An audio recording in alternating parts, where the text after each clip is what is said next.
Joanna Jimbuku is a nurse. She lives and works in North Australia. Her boss is Bob Mills, a flying doctor. He and Joanna go everywhere in the Bluebird, Bob's plane. One morning in August, Joanna answers the phone. "Hello?" she says. "Dr. Mills' office?" Then, "A baby. Yes, I see. And you're in Woomera. Okay. We can be there in half an hour." 5 minutes later, Joanna and Bob are in the Bluebird. "How old is this baby?" asks Bob. 18 months, says Joanna. After a moment, Bob looks at her. "Woomera's near your hometown, isn't it?" "Yes, that's right." Joanna smiles. "It's a very small place." She looks out of the window. "There it is," she says. "Can you see? Between those trees and the river." Down on the ground, 8 or 9 people are waiting for the flying doctor. They take him and Joanna to a small house. The baby's mother, Jane, is inside it. Bob looks at the little girl for 20 minutes. Then he says, "I'm sorry, but Mary is very, very ill. It's her heart. She must go to a hospital in Sydney." "Sydney?" says Jane. "Yes." Bob puts his hand on the woman's arm. "But it's okay. You can go with her." Jane looks sad. "How? I've got 6 other children. I can't just leave them." Suddenly, Joanna has an idea. "Wait a minute," she says. "Why don't I go to Sydney with Mary? After all, I'm on holiday for 2 weeks after today." "Good idea," says the flying doctor. They look at Jane. "Okay," she says. 24 hours later, Joanna arrives in Sydney for the first time. 2 nurses are waiting at the airport. They drive her and Mary very fast to a big hospital. Then they take Mary into room 308. A doctor's waiting there. "Hello," he says. "My name's Paul Griffin." Joanna smiles at him. "Hello." Then she asks the nurses, "Can I help?" Joanna spends all day at the hospital. But after 8 hours, she's very tired. Paul Griffin sees this. "Why don't you stay with me and my wife tonight?" he asks. "Thanks," says Joanna. "That's really nice of you." At 6 o'clock, she and Paul drive to his house. There, Joanna meets Paul's wife, Fran. She meets their daughter, too. Her name is Polly. After dinner, Paul shows Joanna to her room. Joanna sits on the bed.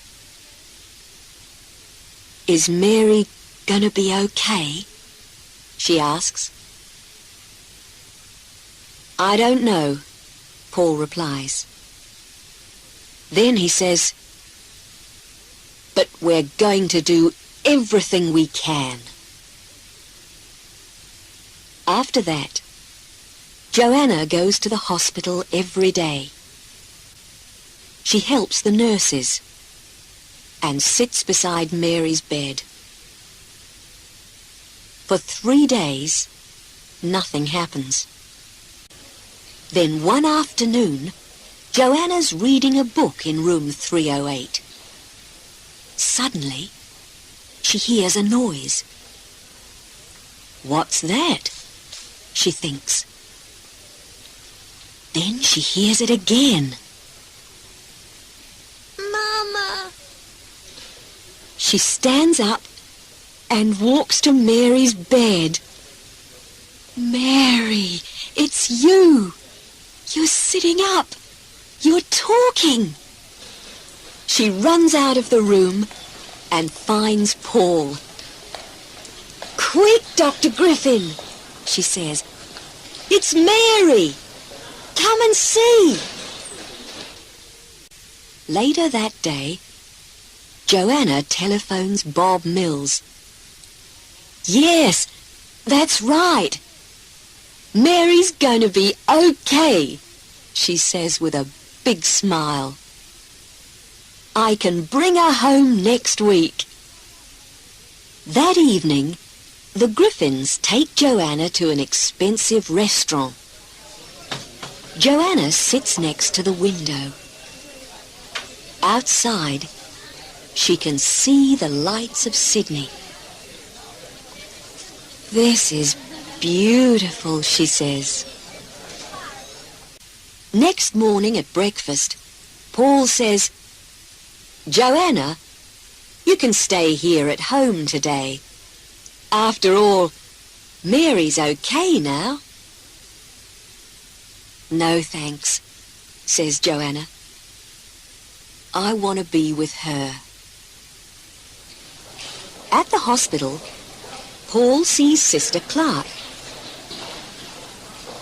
One of my girls is leaving next week, and we need someone new, she says. What about Joanna Jimbuku? She's a very good nurse. Do you think she wants a job here? Me? Says Joanna that evening. She looks at Paul. Why not? He says. After all, Sister Clark's right. You're a very good nurse. Joanna is quiet. Don't say anything now, Paul tells her. Just think about it. That's all I'm asking. He walks away, then turns. But not for too long, okay? The next day is Saturday. Joanna goes to the hospital and sees Mary. Hello, little one, she says. You're going home on Monday. Then she thinks, or are we going home? 2 hours later, Fran and Polly meet Joanna for lunch. Oh, Joanna, you are going to stay in Sydney, aren't you? Says Polly. I don't know, says Joanna. Later in the afternoon, Joanna goes for a long walk. The weather is hot. She watches the people in the streets. She looks at all the shops, cinemas, museums, and theatres too. Sydney's great, she thinks. It's very beautiful, and there's a lot to see and do. But do I really want to live here? That's the question. Across the street, there's a shop window. Joanna turns and looks in it. She can see a big painting of some red hills. Wait a minute, she thinks. I know that place. It's near Woomera. 10 minutes later, a man comes out of the shop. Are you okay? He asks. Joanna smiles. Her eyes are wet. Yes, she says. I'm fine. Really, I'm fine. 2 days later, Bob gets into the Bluebird. Joanna is with him. She waves goodbye to Jane and Mary. Bob starts the plane and pushes his hat back. Listen, thanks for everything, Joanna, he says. In Sydney, I mean. It's a beautiful city, isn't it? Joanna looks at the red hills of Woomera. Then she smiles too. Yes, she says, but it's good to be home.